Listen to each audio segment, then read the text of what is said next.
에코프로비엠 2023년 4분기 영업 적자 538억. 한국투자증권은 2일 에코프로비엠에 대해 2023년 4분기 영업 적자 538억 원을 예상했다.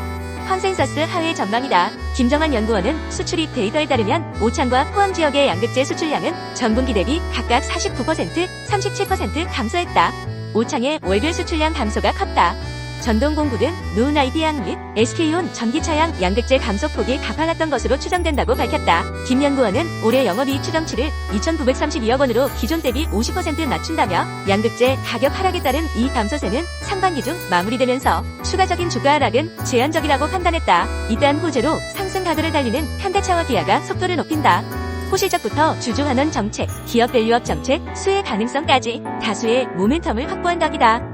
증권가에서는 두 종목의 우상향 흐름이 당분간 지속될 것으로 보고 있다. 1일 코스피 시장에서 현대차는 전일보다 13,400원 오른 20만 8천원에 거래를 마쳤다. 기아도 3.3% 올랐다. 두 종목은 이번 주 들어 각각 11.05%, 12.61% 상승했다. 기관 투자자가 현대차와 기아 주식을 사들이며 주가 상승을 견인한다. 이번 주 기관 투자자는 현대차 주식을 924억 원어치 주워 담았다. 같은 기간 기아 주식은 248억 원어치 순매수했다. 개인 투자자가 750억 원, 256억 원씩 순매도한 것과 대비된다. 호실적이 주가 상승을 뒷받침한다. 현대차는 지난해 사상 최대 실적을 냈다. 영업이익은 전년 대비 54% 증가한 15조 1,269억 원을 기록해 처음으로 연간 이익이 15조 원을 넘어섰다.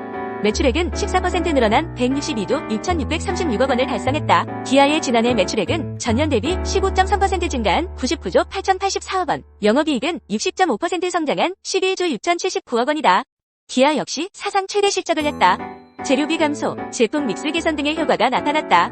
북미와 유럽 매출의 성장도 견조했다. 현대차와 기아는 나란히 주주환원 정책을 내놓으며 투심을 개선했다. 현대차는 앞으로 3년 동안 매년 전체 발행 주식의 1%씩 소각하기로 결정했다. 기아는 5천억 원 규모 자사주 취득 계획을 발표했다. 그중 50%를 소각하겠다는 방침이다. 남주신 교보증권연구원은 주주환원 정책으로 현대차의 투자 매력도가 상승했다며 기아는 자사주 매입 및 소각 발표에 따라 주가 하단을 지지할 것으로 보인다고 밝혔다. 두 종목에 대한 목표 주가는 각각 26만원, 11만원으로 제시했다. 정부의 기업 밸류업 정책도 기대 요인이다. 앞서 정부는 코리아 디스카운트를 해소하기 위해 기업 밸류업 프로그램을 도입할 것이라고 밝혔다. 이에 저평가 종목으로 불리는 PBR 1배 미만의 저 PBR 주식들이 주목받는 모습이다. 현대차와 기아 모두 PBR 1배를 밑돈다. 증권가는 최근 두 종목의 고공행진에도 추가 상승을 기대하고 있다. 주주 친화 정책과 맞물려 글로벌 시장 점유율 확대가 중장기적 모멘텀으로 작용할 것이란 분석이다. 전기차 성장 둔화 우려에도 내연기관 및 하이브리드에서 견조한 수익성을 보여서다. 이현수 위원타증권연구원은 현대차가 전기차 부문의 장기적 목표를 유지하는 가운데 하이브리드 등의 판매를 확대시킬 것으로 보인다며 기아는 수익성에 대한 자신감을 드러낸 가운데 올해 출시될 EV3은 점유율을 끌어올릴 수 있는 계기가 될 것이라고 말했다. 하나증권은 2일 LX 아웃시스의 목표 주가를 9만원에서 5만 5천원으로 낮췄다. 아파트 가격 하락 추세에 따라 매매 거래량이 기대와 다르게 감소하는 상황을 추정치에 반영했다. 하나증권은 LX 아웃시스의 2024년 매출액은 3조 5천억 원, 영업이익은 1,046억 원으로 각각 전년 대비 0.9%, 4.8% 감소를 추정했다. 건축자재 부문의 매출액은 전년 대비 1.5% 줄어들 것으로 봤다. 김승준 연구원은 착공 감소에 따라 B2B 부문의 매출액이 다소 감소할 것으로 전망한다. 상반기 주택 매매거 매량 또한 저조할 것으로 보아 B2C 매출액의 개선이 크게 나타나기 어려울 것이라고 밝혔다. LX 아웃시스 2023년 4분기 실적으로 매출액 8,827억 원, 영업이익 89억 원을 기록했다. 시장 컨센서스 하회다. 김 연구원은 건축자재 부문에서 해외 재고 처리 등 비용 반영이 있었을 것이라고 말했다. 1월 한국 증시에 대비한 세내 기조 대다수가 상장 첫날 가장 높은 가격에 거래된 것으로 나타났다. 그러나 일부 종목은 첫날 까따블을 기록한 후 다음날 하한가를 맞는 등 변동성이 컸다. 높은 가격에 상장한 후 급락하는 사례가 이어지면서 공모시장 과열 가능성을 우려하는 목소리도 조금씩 나오고 있다. 이를 마켓포인트에 따르면 올 1호 상장인 원자력 및 화력발전소, 계측제어 설비 전문기업 우진엔텍은 지난달 24일 공모가의 400까지 오르며 데뷔한 후 다음날까지 상한가를 기록하다. 3거래일째 35,800원 고점을 찍은 후 약세로 전환했다. 29일 하한가를 비롯해 3거래일 연속 주가가 빠지며 고점 대비 절반 넘게 빠지다 이날 다시 상한가를 기록하는 등 변동성이 커졌다. 이후 상장한 1세대 벤처캐피탈 HB 인베스트먼트, 조선부풀로 생산 전문기업 현대임상 키오스크 전문 기업 포스뱅크는 모두 상장 첫날 최고가를 기록한 후 이후 약세 흐름을 보이는 중이다. HB 인베스트먼트는 상장 첫날 11,400원까지 올랐으나 이후 5거래일째 하락하며 3,000원대 후반까지 내려앉으며 공모가에 근접했다. 26일 상장한 현대힘수도 첫날 깎아버린 29,200원까지 올랐다가 다음날 하한가를 맞았다.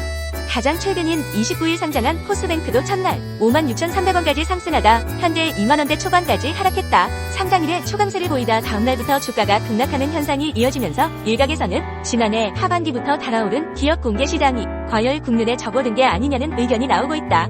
상장 종목 모두 여전히 공모가 대비 주가가 오른 상태지만 하락세가 이어지면서 투자자의 불안도 커지고 있다. 1월 중 진행된 총 7건의 기관 투자자 대상 수요 예측 중 5건의 확정 공모가가 희망밴드 상단 이상으로 결정된 것도 과열을 부추겼다. 2월에는 1일 상장한 이닉스를 시작으로 K웨더, 스튜디오 3위 코셈, 이에이드 그리고 조단위 시가총액이 예상되며 유가증권 시장에 상장하는 APR 등이 상장한다. 이 중 이닉스와 스튜디오 3윅은 희망밴드 상단을 초과하는 가격에 공모가를 결정했다. 증권가에서는 세내 기주의 주가 변동성이 커지는 와중에도 공모시장 열기가 지속할 것으로 보고 있다. 조대영 DS투자증권연구원은 지난해 하반기 가격 상승폭 400%로의 확대와 신규 상장 종목의 쏠림으로 관심이 집중됐던 분위기가 지속하는 모습이라며 2월에도 중소형주 중심의 공모가 예정돼 있기에 IPO 시장에 대한 관심은 당분간 이어질 것으로 보인다고 말했다. BNK투자증권이 2일 삼성전기에 대해 투자 의견 매수와 목표주가 16만원을 유지했다. 전방 수요 부진이 지속되고 있으나 주력 사업인 패키지 기판 및 MLCC 경쟁력이 높아지는 점이 긍정적이라고 봤다. 또 삼성전기 주가와 동행하는 무라타 주가와 괴리가 커져 있는 점을 고려해 양호한 주가 흐름을 예상했다. 이민희 BNK투자증권연구원은 지난해 4분기 매출액과 영업이익은 각각 전년 동기 대비 17% 늘어난 2조 3천억 원, 영업이익은 9% 증가한 1,104억 원을 기록했다며 매출액은 갤럭시 S24 조기 출시 영향에 따른 광학통신 호조로 컨센서스 대비 7% 상회했으나 영업이익은 컴포넌트 패키지 수익성 악화로 기대치를 12% 하회했다고 설명했다. 이어 주력 제품인 MLCC 가동률은 연말 재고 조정 영향으로 70% 중반으로 하락하고 평균 판매 단가도 제품 믹스 악화로 12% 소폭 하락한 것으로 보인다며 패키지의 경우는 기가 매출은 증가했으나 PC 및 서버 수요 부진으로 F12가 매출 및 수익성이 크게 하락했다고 했다. 그는 올해 1분기 매출액과 영업이익은 각각 전년 동기 대비 18% 늘어난 2조 3,900억 원, 3% 증가한 1,438억 원으로 개선될 전망이라며 MLCC 가동률이 전 분기와 유사한 79% 중반을 유지하고 S2가 소폭 상승함에 따라 매출액이 전 분기 대비 3% 소폭 증가하고 수익성도 개선될 것이라고 전망했다. 또 고객사들 신모델 출시에 따라 광학 모듈 성수기 효과가 예상된다고 덧붙였다. 이 연구원은 비록 올 1분기 실적이 개선돼 부진한 업황 가운데 선방이 예상되나 지난해 말 PC, 모바일 재고 보충 수요를 이끌었던 중국 OEM들의 재고 수준이 상당히 높아져 상반기 재고 조정이 예상된다며 이에 삼성전기 실적도 크게 개선되기는 어려울 것이라고 전망했다.